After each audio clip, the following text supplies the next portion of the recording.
नमस्कार, मैं हूं शालिनी और आप देख रहे हैं न्यू महाराष्ट्र 24 न्यूज। आइए बढ़ते हैं आज की बड़ी खबर की ओर। बारामती और राउरी में उपचुनाव क्या निर्विरोध होंगे? अजित पवार और शिवाजी राव कर्डिले के निधन की वजह से हो रहे चुनाव।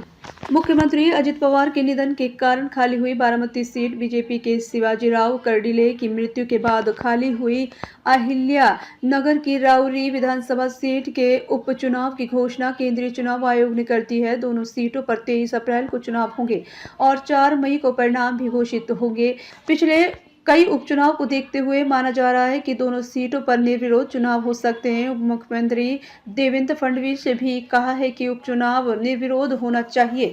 फडणवीस ने विपक्ष से एक तरफ से अपील करते हुए चेतावनी देते हुए कहा है कि बारामती और राउरी विधानसभा सीटों पर उपचुनाव और अगर उम्मीदवार निर्विरोध चुने जाते हैं तो यह सबसे बेहतर होगा। अगर हम पर चुनाव थोपे गए तो हम लड़ने के लिए तैयार हैं। सबकी नजर बारामती सीट पर बनी है। वहां से उप मुख्यमंत्री सुनेत्रा पवार का चुनाव लड़ना तय माना जा रहा है। शरद पवार की एनसीपी ने भी कह दिया है कि उनकी पार्टी उपचुनाव नहीं लड़ेगी। अजित पवार के सम्मान में यहां निर्विरोध चुनाव को महाविकास आघाड़ी के कई नेता कह चुके हैं।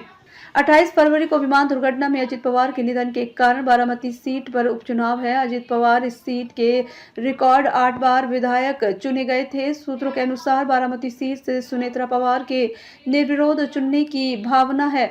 फिलहाल वे ना तो एमएलए हैं और ना ही एमएलसी, लेकिन उप मुख्यमंत्री पद पर बने रहने के लिए उन्हें 6 महीने के भीतर विधानमंडल के किसी सदन की सदस्यता हासिल करनी जरूरी है।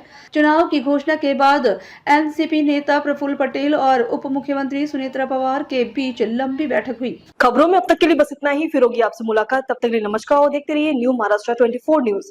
ऐसे ही लेटेस्ट अपडेट पाने के लिए हमारे चैनल को सब्सक्राइब करें और तुरंत नोटिफिकेशन पाने के लिए बेल आइकन दबाना न भूलें।